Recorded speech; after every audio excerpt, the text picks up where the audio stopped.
ভূমিকম্পের উৎপত্তিস্থল নরসিংদীতে বহু ভবনে ফাটল দেখা দিয়েছে। আতঙ্কে ছুটোছুটি করে বাইরে বেরিয়ে আসে সব বয়সী মানুষ। এ সময় আহতদের নরসিংদী সদর হাসপাতালে প্রাথমিক চিকিৎসা দেয়া হয়। কয়েকজনকে উন্নত চিকিৎসার জন্য পাঠানো হয় ঢাকা মেডিকেল কলেজ হাসপাতালে। ফ্যামিলি সবাই ভূমিকম্পের সময় বাড়িতে ছিল, যখন ঝাঁকানি শুরু হয়েছে ওরা বাইরেতে ছিল, ওই সময় এই বিল্ডিং এর ছাদ ঘিরা তাদের উপরে পড়ছে। বিল্ডিং পরে সবার আনা হয়েছে, আনার পরে বাচ্চার অবস্থা সিরিয়াস, সে বাঁচবে কিনা এটা বলা যাচ্ছে না। এদিকে পলাশে মাটির ঘরের দেয়াল ধসে এক ব্যক্তি নিহত হয়েছে। তাছাড়া সদরের গাবতলী এলাকায় একতলা ভবনের সিলিং ধসে নিহত হয় এক শিশু। এতে আহত হয় তার বাবা ও বোন। এদিকে ভূমিকম্পে দেয়াল ধসে নারায়ণগঞ্জের রূপগঞ্জের গোলাকান্দাইল এলাকায় ফাতেমা আক্তার নামে 2 বছরের এক শিশু মারা গেছে। তার মা কুলসুম বেগমও গুরুতর আহত হয়। গাজীপুরের টঙ্গী ও শ্রীপুরে আতঙ্কে কয়েকটি পোশাক কারখানার শতাধিক শ্রমিক হুড়োহুড়ি করে নামতে গিয়ে আহত হয়েছে। পরে কারখানা ছুটি ঘোষণা করা হয়।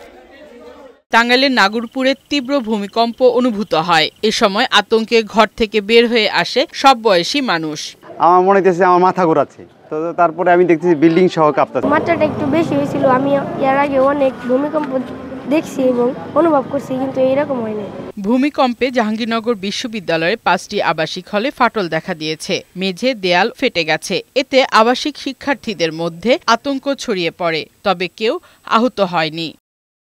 কুমিল্লা ইপিজেডে ভূমিকম্প আতঙ্কে 80 জন নারী ভয়ে অজ্ঞান হয়ে যায়। দৌড়ে বের হতে গিয়ে আহত হয় আরও 5 জন। এদিকে দাউদকান্দির গৌরীপুরে একটি 5তলা ভবন হেলে পড়েছে, আরেকটি ভবনে ফাটল ধরেছে।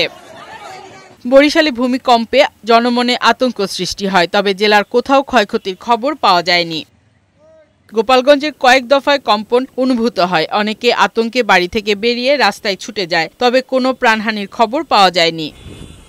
মাগুরার শ্রীপুরে ভূমিকম্প আতঙ্কে দৌড়ে বের হতে গিয়ে একটি পোশাক কারখানার শতাধিক নারী শ্রমিক আহত হয়েছে। তাদের উপজেলা সরকারি হাসপাতাল ও মাগুরার সদর হাসপাতালে ভর্তি করা হয়েছে। এছাড়া খুলনা, নাটোর, মাদারীপুর ও নেত্রকোনায় ভূমিকম্প অনুভূত হয়েছে। ফারহানা শিমু, বৈশাখী সংবাদ।